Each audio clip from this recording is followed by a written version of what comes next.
नमस्कार मित्रांनो, आजच्या व्हिडिओमध्ये आपण बघणार आहोत अंगावरील तीळ शुभ की अशुभ।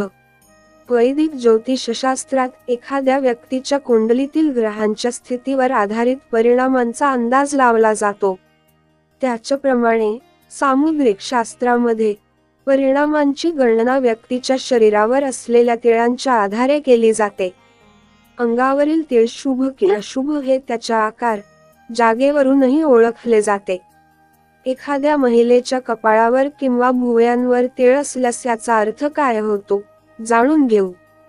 कौटुंबिक सुख मिळतं। सामुद्रिक शास्त्रानुसार ज्या महिलांच्या कपाळावर उजव्या बाजूला तीळ असतो, या महिला दूरदर्शी आणि मैत्रीपूर्ण असतात। तसेच त्या जीवनात लवकर यश मिळवतात। त्यांना कौटुंबिक सुख मिळते, त्याचबरोबर त्यांना समाजात मान, प्रतिष्ठा मिळते। त्या खूप नाव आणि पैसा कमावतात।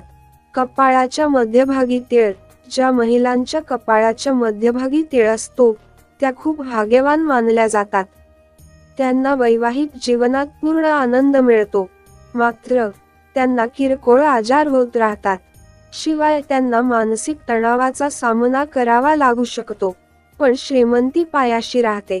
अशा स्त्रियांचे वय जसजसे वाढते तसतसे त्यांचे पैसेही वाढत जातात। परंतु या महिला थोड्या उधळपट्टी करू शकतात। भुवयांवर तीळ, सामुद्रिक शास्त्रानुसार ज्या महिलांच्या भुवयांमध्ये तीळ असतो, त्या खूप भाग्यवान मानल्या जातात। त्यांचे श्रीमंत कुटुंबात लग्न होतं, त्या सर्व भौतिक सुखसोयींचा आनंद घेतात।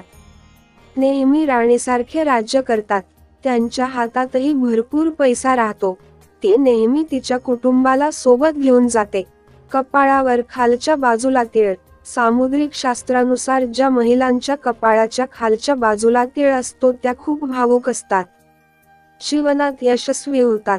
त्यांना आई वडिलांचे खूप प्रेम मिळते। आयुष्य श्रीमंतीत जगतात।